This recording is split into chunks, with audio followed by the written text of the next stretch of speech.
धनतेरस की कथा। धनतेरस की पौराणिक कथा।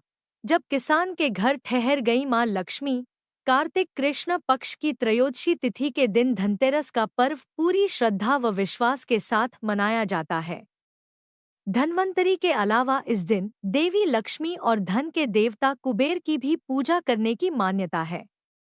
इस दिन को मनाने के पीछे धन्वंतरी के जन्म लेने की कथा के अलावा इसके बारे में एक दूसरी कहानी भी प्रचलित है।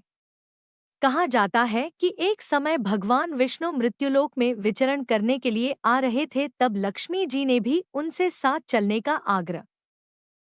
आग्रह किया। तब विष्णु जी ने कहा कि यदि मैं जो बात कहूं तुम अगर वैसा ही मानो तो फिर चलो। तब लक्ष्मी जी उनकी बात मान गईं और भगवान विष्णु के साथ भूमंडल पर आ गईं।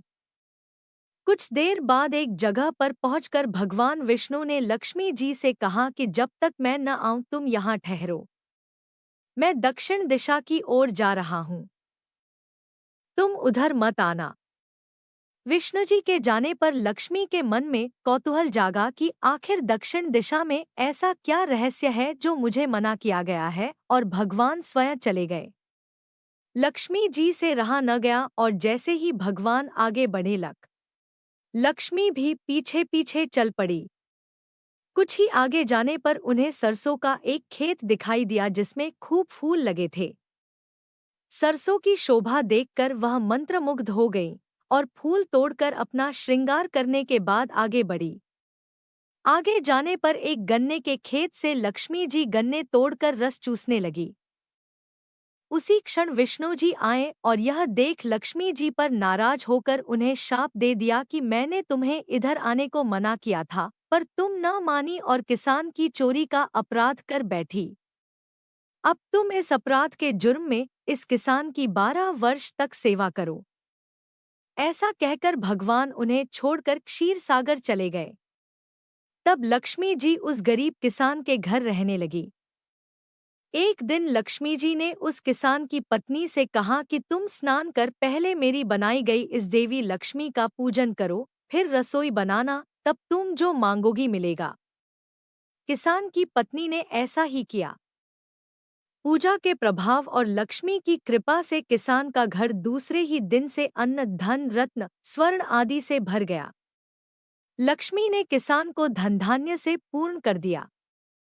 किसान के 12 वर्ष बड़े आनंद से कट गए। फिर 12 वर्ष के बाद लक्ष्मी जी जाने के लिए तैयार हुई। विष्णु जी लक्ष्मी जी को लेने आए तो किसान ने उन्हें भेजने से इनकार कर दिया। तब भगवान ने किसान से कहा कि इन्हें कौन जाने देता है, यह तो चंचला है, कहीं नहीं ठहरती। इनको बड़े बड़े नहीं रोक सके। इनको मेरा शाप था, इसलिए 12 वर्ष से तुम्हारी सेवा कर रही थी। तुम्हारी 12 वर्ष सेवा का समय पूरा हो चुका है।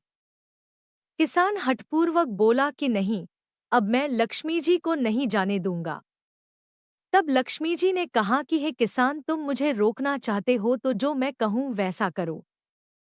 कल तेरस है, तुम कल घर को लीप पोत कर स्वच्छ करना।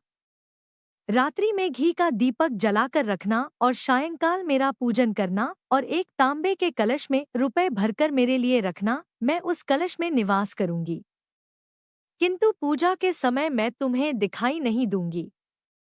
इस एक दिन की पूजा से वर्ष भर मैं तुम्हारे घर से नहीं जाऊंगी। यह कहकर वह दीपकों के प्रकाश के साथ 10 दिशाओं में फैल गई।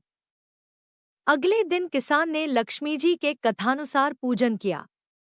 उसका घर धन धान्य से पूर्ण हो गया। इसी वजह से हर वर्ष तेरस के दिन लक्ष्मी जी की पूजा होने लगी।